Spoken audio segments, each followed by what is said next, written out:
Alright, today we're going to be doing a shoulder fly without any added weights. Now there are three positions that we're primarily going to be working with this in. One's going to be to the side, one's going to be about 45 degrees away from the body, and one's going to be straight up and down in front of you.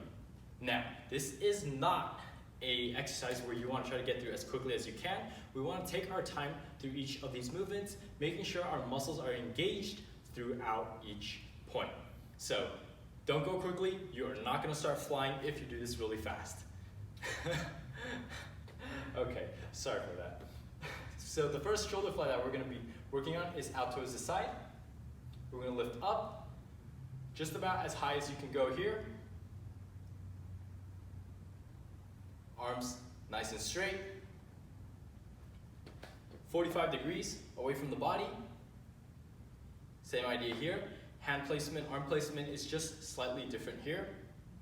And lastly, up and down in front of you. For this position, we're actually going to keep the palms facing side to side. You're going to have noticed that for these other two positions, we're keeping the palm facing downwards. So this one's going to be facing inwards.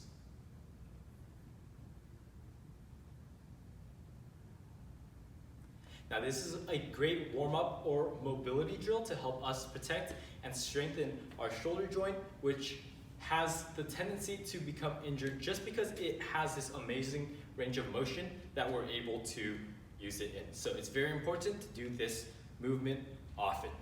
And thank you for watching. That is our shoulder fly.